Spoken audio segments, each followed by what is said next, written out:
রাত পোহালেই মেট্রো উদ্বোধন করতে আসছেন প্রধানমন্ত্রী, কিন্তু আমন্ত্রণ সত্ত্বেও মমতা ব্যানার্জি যাচ্ছেন না। এটা কি প্রতিহিংসার রাজনীতি নয়?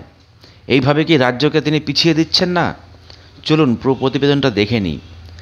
এবার হাওড়া এসপ্ল্যানেড নয়, মোট 11.45 কিলোমিটার মেট্রো পথ, অর্থাৎ প্রায় 11.5 কিলোমিটার মেট্রো পথ প্রধানমন্ত্রী উদ্বোধন করবেন আজ 6 তারিখ সকাল 10:30 নাগাদ। তার মধ্যে রয়েছে কবি সুভাষ হেমন্ত মুখোপাধ্যায়, যেটা অরেঞ্জ লাইন বলা হচ্ছে 5.4 কিলোমিটার, হাওড়া ময়দান থেকে Esplanade green line 4.8 kilometre, Taratala Majerhat পর্যন্ত যেটা পার্পল লাইন বলা হচ্ছে 1.25 কিলোমিটার। সকাল 10টা 15 মিনিটে মেট্রো পরিষেবা উদ্বোধনের পর প্রধানমন্ত্রী বারাসাতে জনসভা করতে বেরিয়ে যাবেন। উল্লেখ্য, লোকসভা ভোটের আগে দ্বিতীয়বার বঙ্গ সফরে এসেছেন মোদি।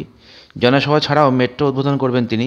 প্রথমবারের সফরে রাজভবনে প্রধানমন্ত্রীর সঙ্গে সাক্ষাৎ করেছিলেন মুখ্যমন্ত্রী মমতা বন্দ্যোপাধ্যায়, কিন্তু দ্বিতীয়বারের সফরে সেই সাক্ষাৎ হবে কিনা জানা যায়নি।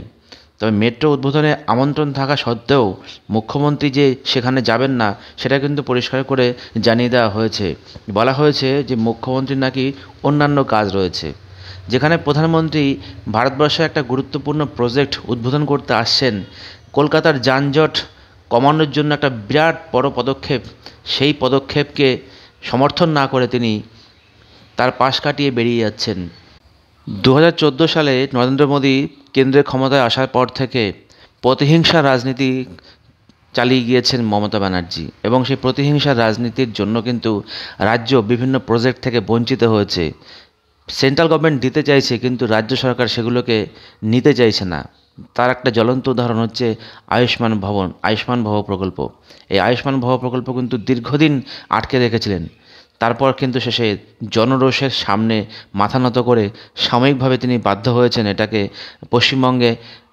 পশ্চিমবঙ্গের ক্ষেত্রে অ্যাপ্লাই করার সুযোগ দিতে, এবং সেটা যদি আরও আগে হতো তাহলে অনেক মানুষের উপকার হতো।